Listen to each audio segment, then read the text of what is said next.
నన్ను బలపరచు క్రీస్తు యందు నేను సమస్తము చేయగలను. దేవుడు మన పక్షమునుండగా మనకి విరోధి ఎవడు? ఆమేన్, ఆమేన్. అందరికీ ప్రైజ్ లార్డ్. హల్లెలూయా. రండి, ఆయనను ఏ విధంగా సిలువ వేశారు అనే విషయాలను మనం చూస్తున్నాం. మనం చిన్నప్పటి నుంచి కూడా సిలువ మీద 7 మాటలు అంటూ అనేక మాటలు వినే ఉంటాము. కనుక ఆయన అక్కడ ఏం పలికారు అటువంటి విషయాల గురించి ఇప్పుడు మనం వెళ్ళట్లేదు, కానీ ఇంకా అక్కడ జరిగిన అనేక కార్యాలు, అందులో నుంచి మనం మన ఆత్మీయంగా మనం ఎదగడానికి, సంఘంగా మనం ఎదగడానికి మనకేమేమి అవసరమో వాటన్నిటి విషయాలని గురించి మనం చూస్తూ ఉన్నాం. అవును, వధింపబడిన గొర్రెపిల్ల యొక్క మార్గంలో వధకు ఏర్పడిన గొర్రెలు ఎలా ముందుకు వెళ్ళాలి, ఎటువంటి మనస్తత్వాన్ని స్వతంత్రించుకోవాలి అని నేర్చుకుంటూ ఉన్నాం. అదే భాగంలో ఈరోజు ఇంకొన్ని విషయాలు చూద్దాం. మరి ఆయనను సిలువ వేయడానికి అప్పగించేశారు. ఎంతో ప్రయత్నం చేశారు పిలాతు అది తప్పించడానికి, కానీ వారు ఎంతగా అరిచారు అంటే, ఎంతగా కుక్కల సమూహం ఒకవేళ ఒక వ్యక్తిని ఆవరించి ఉంటే ఎలా అరుస్తాయో అలా వారందరూ కూడా ఆయనను ఆవరించి ఎట్లా అరుస్తున్నారంటే, సిలువ వేయడి, సిలువ వేయడి అని అరుస్తున్న భయంకరమైన పరిస్థితి మనం అక్కడ చూస్తున్నాం. అంతేకాదు, పిలాతుని కూడా వారు ఒక మాట అంటున్నారు, అయితే నువ్వు కైసరుకి స్నేహితుడు కాదన్నమాట. వాడు కైసరుకు కూడా వ్యతిరేకంగా మాట్లాడాడు. కైసరుకే పన్నివ్వద్దని చెప్పిన ఒక వ్యక్తిని నువ్వు రిలీజ్ చేయాలనుకుంటున్నావు అంటే నువ్వు కైసరుకి స్నేహితుడు కాదన్నమాట అని అలా ప్రతి ఒక్కరికి కూడా వారి వారి మెయిన్ వీక్ పాయింట్ ఎక్కడ ఉంటుందో అక్కడ కొడుతూ, దాన్ని టచ్ చేస్తూ, ఎక్కడ నింద వేయాలి, ఎక్కడ అవమానపరచాలి, ఎక్కడ దోషిగా నిలబెట్టాలి అని సకల ప్రయత్నాలు చేస్తూ ఆయనకి మొత్తానికి సిలువకు అప్పగించినట్టుగా మనం చూస్తున్నాం. ఆయనను ఏ విధంగా సిలువ వేశారు అంటే,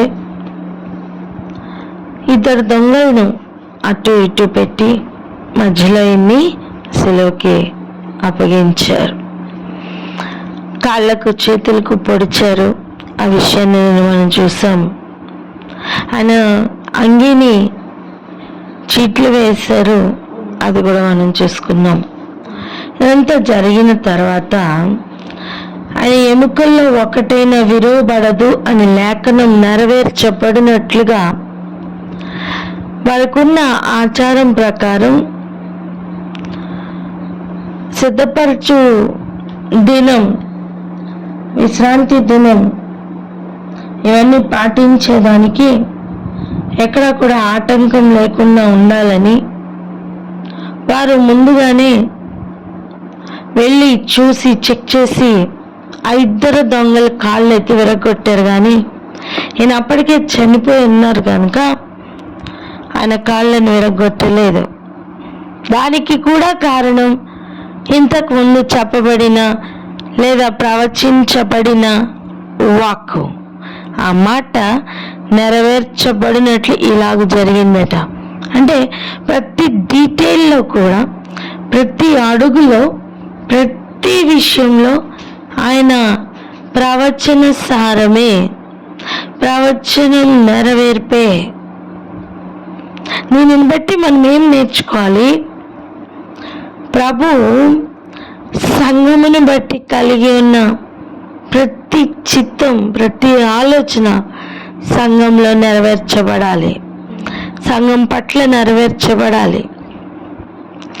ప్రవచనసారమైన యేసయ్య తన సంఘము గురించి ప్రవచనాత్మకంగా గ్రంథముల్లో ఏమేమి లిఖించారో అవన్నీ కూడా సంఘము పట్ల జరగాలి.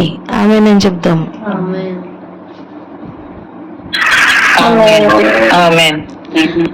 అలా జరగవలసిన ఒక కార్యంను ఈరోజు చూద్దాం. రండి వెళ్దాం.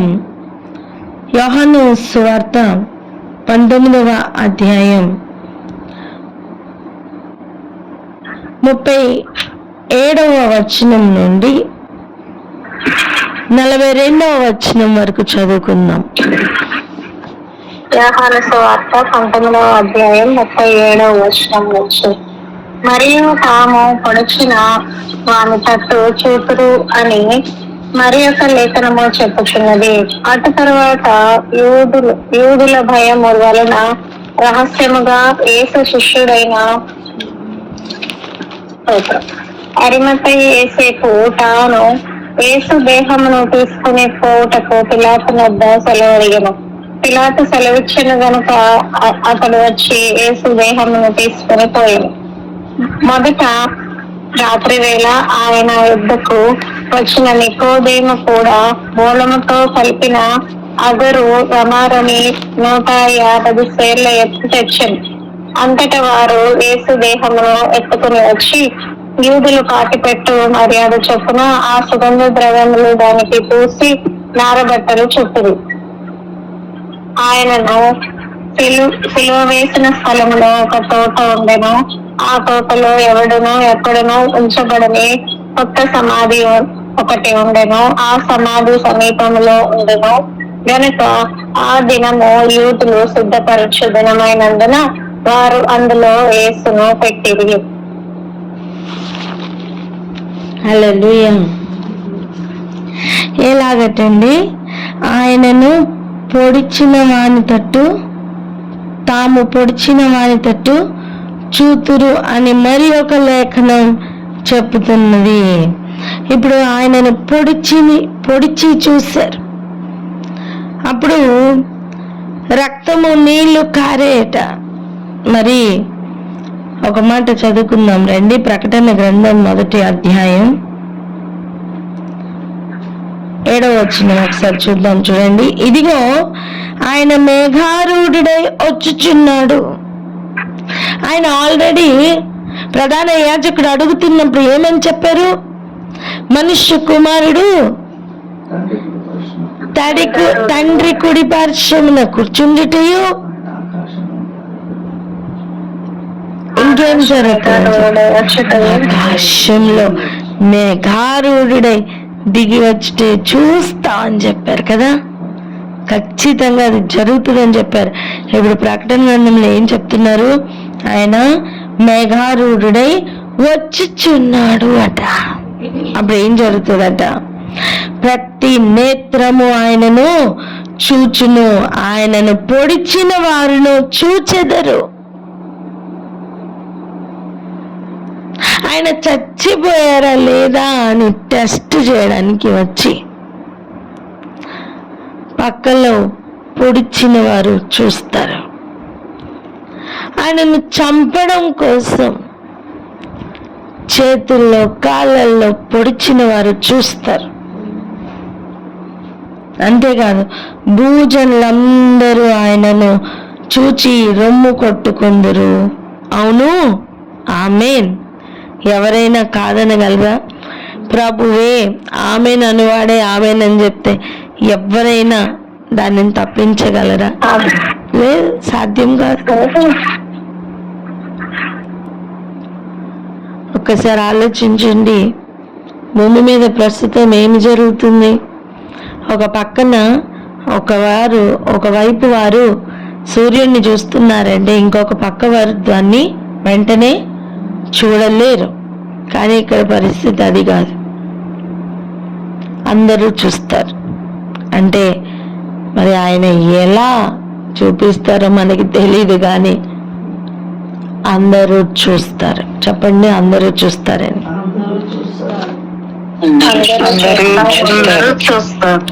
ఇలా ఆయన ఖచ్చితంగా చనిపోయారు అని వారు కన్ఫర్మ్ చేసుకున్న తర్వాత వారు చేసిన పని ఏమిటట? వారు ఎవ్వరూ కూడా పెట్టబడని ఆ తోటలో ఎవడును ఎప్పుడును ఉంచబడని కొత్త సమాధి ఒకటి ఉండెను. ఆ సమాధి సమీపంలో ఉన్నది కనుక ఏం చేశారండి, ఆ దినమున యూదులు సిద్ధపరచు దినము కనుక వారు ఏం చేశారు, వారు అందులో యేసుని ఏం చేశారట, లోపల పెట్టారట. ఈరోజు ఇక్కడ ఒక విషయాన్ని గమనిద్దాం. ఎవడును ఎప్పుడును ఉంచబడని కొత్త సమాధి. చెప్పండి అన్నమాట.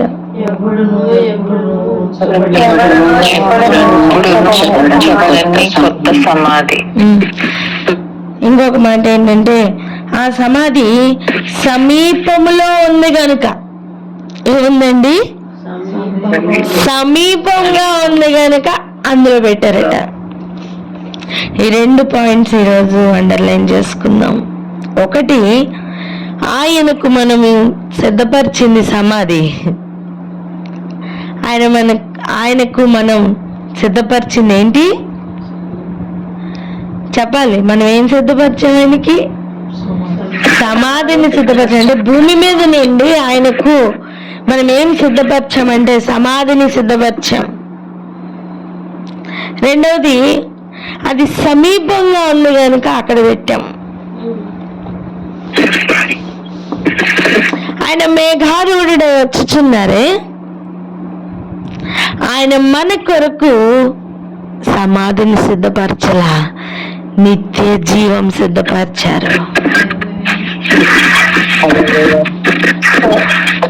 ఇంతగా సహించిన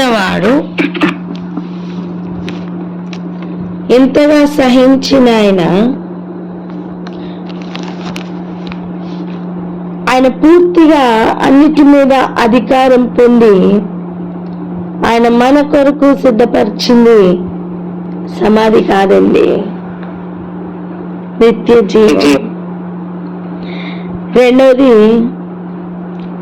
మనల్ని సమీపంగా ఉంటది కదా అని ఆయన రాబోతున్న దినముల్లో ఎక్కడ పడితే అక్కడ పెట్టాలని ఆయన ప్లాన్ చేయట్లా. ఆయన తన సంఘాన్ని ఉంచబోతున్న స్థలం ఎటువంటిది తెలుసా? దాన్నే ఈరోజు మనం చూడాలి. రండి వెళ్దాం. ప్రకటన గ్రంథం 21వ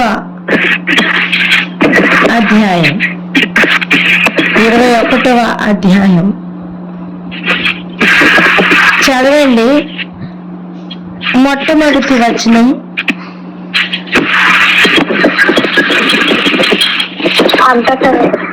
ప్రకటన గ్రంథం 21వ అధ్యాయం మొట్టమొదటి వచనం. అంతటా నేను కొత్త ఆకాశమును కొత్త భూమిని చూచుకుని, మొదటి ఆకాశమును మొదటి భూమి గతించిపోయాను, సముద్రము ఇకను లేదు.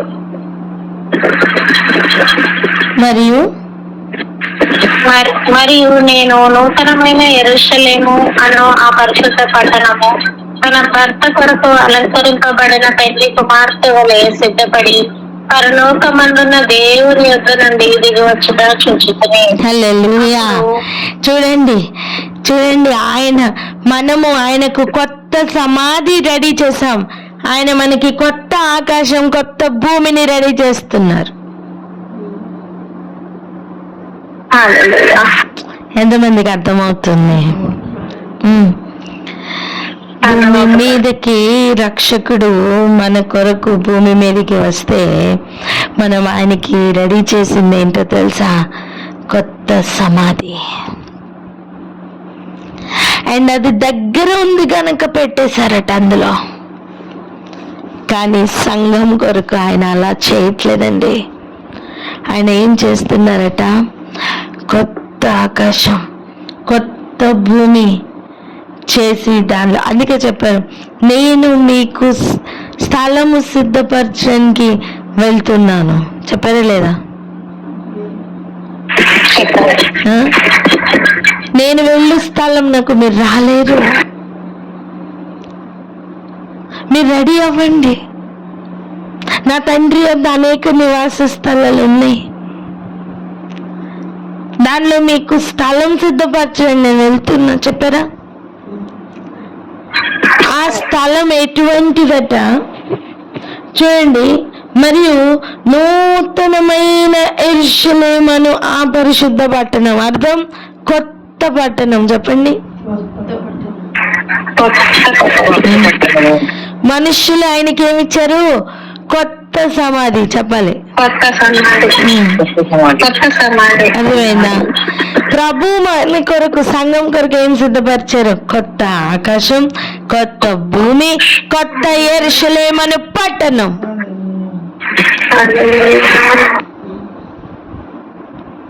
హల్లెలూయా. మనం ఒక్కొక్కసారి ఎంతగా సహిస్తామో అంతగా రివెంజ్ తీసుకోవడానికి మనం ప్లాన్ చేస్తాం కదా. కానీ ప్రభు తీసుకుంటున్న స్టెప్ ఎలా ఉందో చూడండి. ఇంకా చూడండి, ఆ పట్టణం సమీపంగా లేదు. ఆ పట్టణం ఎక్కడుందో తెలుసా? సమీపించడానికి కూడా అవకాశం లేని దేవుని యొద్ద నుండి దిగి వస్తుందట.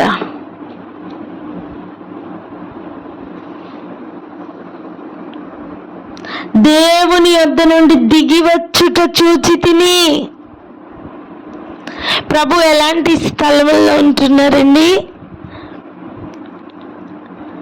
సమీపించరాని. అర్థం ఏంటి? మనం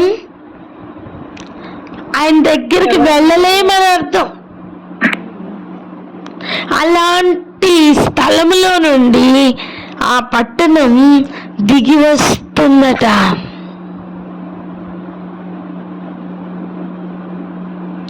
ఆ పట్టణం దిగి వస్తుందట. ఇంకా చూడండి, ఒక గొప్ప స్వరం ఇలా చెప్తున్నారు. చూడండి 5వ వచనం. అప్పుడు సింహాసనాసీనుడై ఉన్నవాడు, ఇదిగో సమస్తమును నూతనమైనవిగా చేయుచున్నానని చెప్పాను.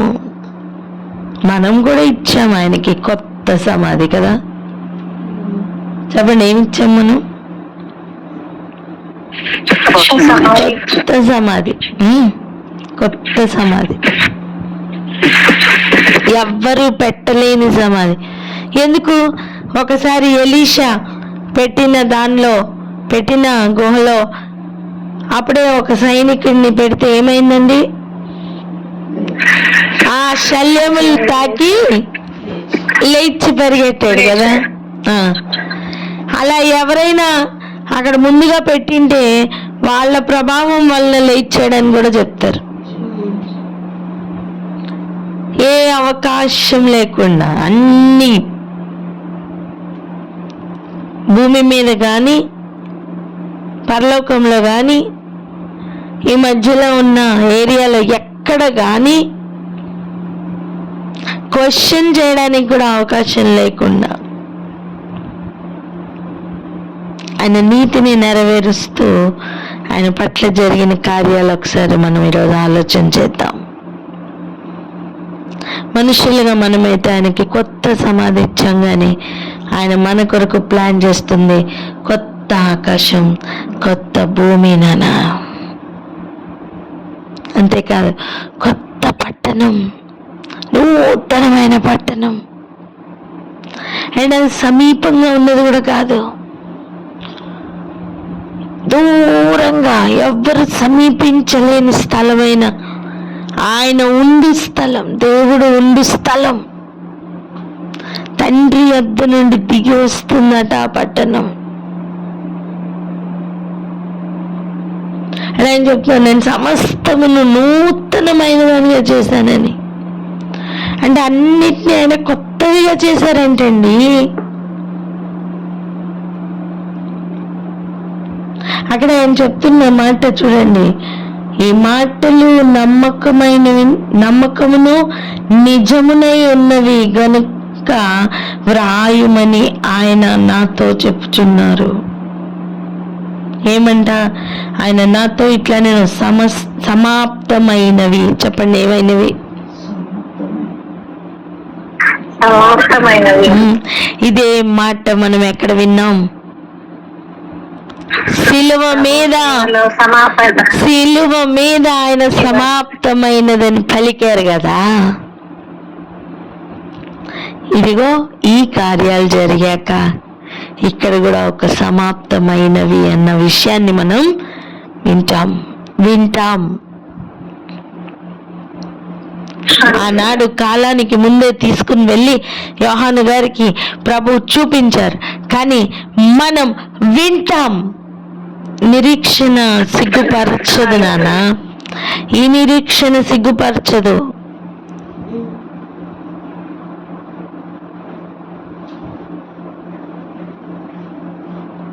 చెప్పండి, ఈ నిరీక్షణ సిగ్గుపరచదని.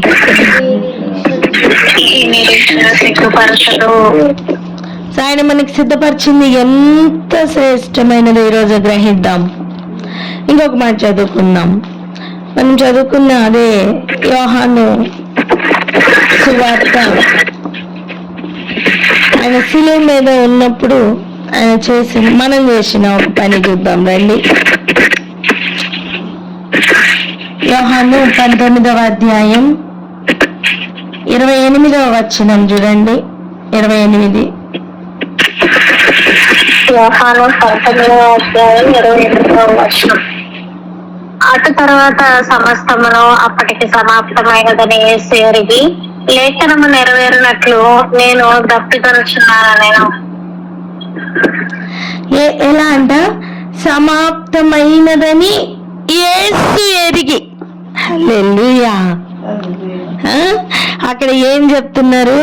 నేను దప్పికొనుచున్నాను. కారణం ఉందండి. అప్పుడు మనం ఏం చేశామని చూద్దాం.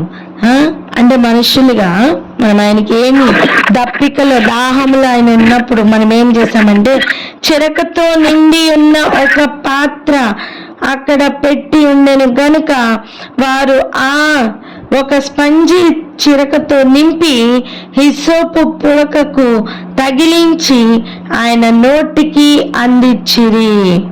యేసు ఆ చిరక పుచ్చుకొని సమాప్తమైనదని చెప్పి తల వంచి ఆత్మను అప్పగించెను. ఎందుకు ఇలా చేశారు? ఇప్పుడు రండి, ప్రకటన గ్రంథంలో సమాప్తమైనవి అని వినిన తర్వాత ఏం జరిగిందో చూద్దాం. 6వ వచనం. నేనే అల్ఫయు ఒమేగయు, అనగా ఆదియు అంతమునై ఉన్నవాడను. దప్పిగొను వానికి జీవజలముల బుగ్గలోని జలమును నేను ఉచితముగా అనుగ్రహింతును. హల్లెలూయా అని.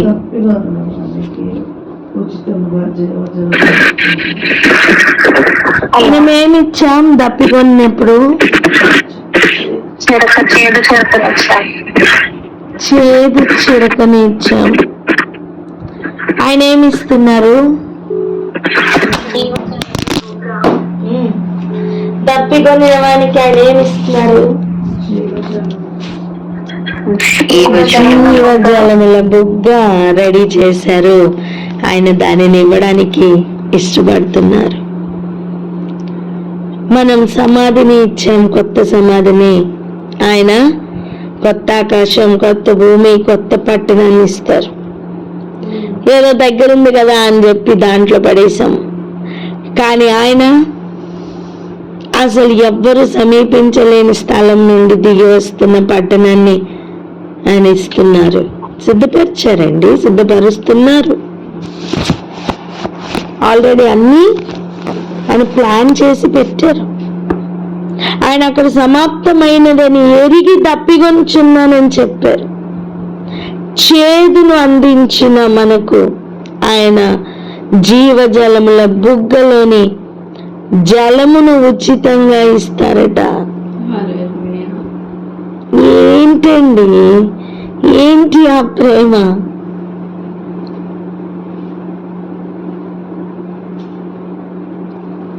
ఇంతకంటే ఆయన ఇంకేం ప్రేమించాలి మనల్ని?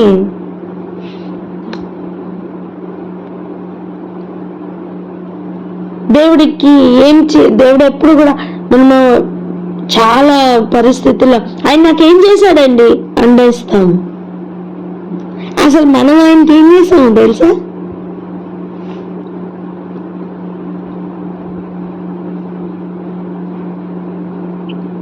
ఈరోజు ఈ మాటలు గనక గ్రహిస్తే జీవితంలో ఇంకేమీ వద్దు ప్రభా, నన్ను క్షమించండి, నా హృదయంలో మీకు స్థానం ఇస్తానని ఈరోజు ఒక తీర్మానం తీసుకుంటే, ప్లీజ్ ఆయన మన వద్ద నుండి ఏం కోరుకుంటున్నారో ఆలోచిద్దాం. ఆయన ఎటువంటి విషయాలను మన కొరకు సిద్ధపరిచారో ఆలోచిద్దాం. అసలు 21వ అధ్యాయం చదువుతుంటే మనకు అర్థమవుతుంది ఆ పట్టణం ఎలా ఉంటుందని. ఆ పట్టణం దేవుని యొద్ద నుండి దిగి వస్తున్నప్పుడు అది ఎలా అలంకరింపబడిందని మనము తెలుసుకుంటే అప్పుడు మనకు అర్థమవుతుంది ఆయన ఎటువంటి ఒక పట్టణాన్ని సిద్ధపరిచారు అని. సమాధిని మనం సిద్ధపరిస్తే నిత్య జీవమును ఆయన మనకు సిద్ధపరిచారండి.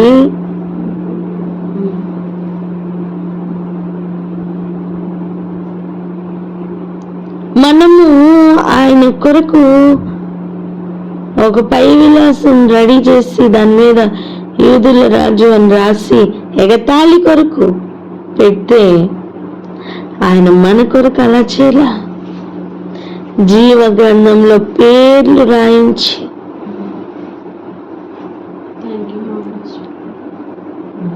ఆ పేరున్న వారిని ఆ పట్టణంలో పెట్టి, ఎంత గొప్ప ప్రణాళిక అండి, ఎంత గొప్ప ప్రణాళిక.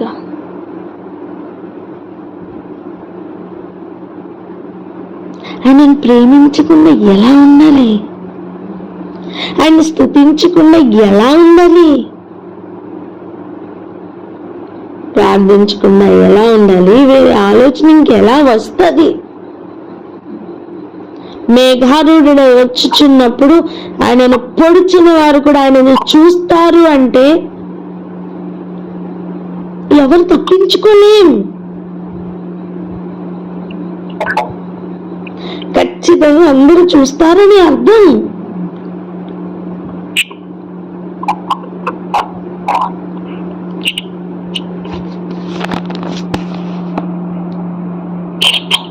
మరణంలో మృతుల లోకంలో కూడా అగ్నిగుండంలో వేయబోతున్నారు ఆయన.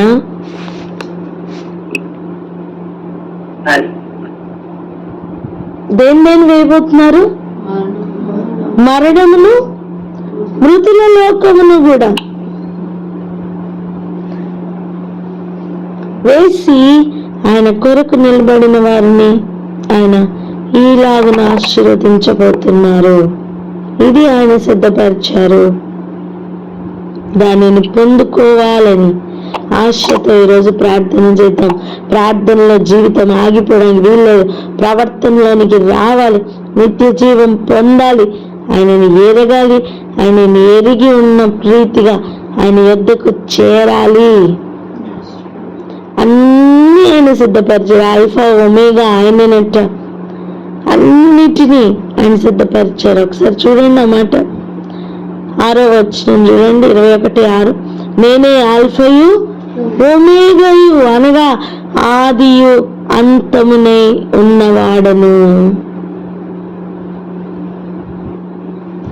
ఆయనే అంతం కూడా అయి ఉన్నారట. మరి ఆయన చేయి పట్టుకుంటే అంతం వరకు నేను వదిలేస్తారా? మనం ఆయన వదులుతున్నాం, ఆయన మనల్ని విడిచిపెట్టరు.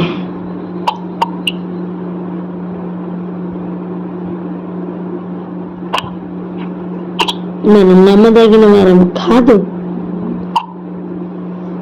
మన ఒక్క గుణం లేదు. ఆయన గుణపరచాలని ఆయన మనం చేసిన ప్రతి దాన్ని ఆయన యాక్సెప్ట్ చేశారు.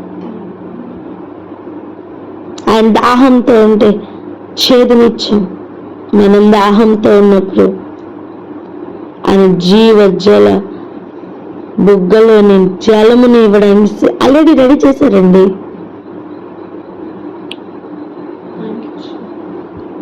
గ్రహించి ప్రార్థనలోకి వెళ్దాం.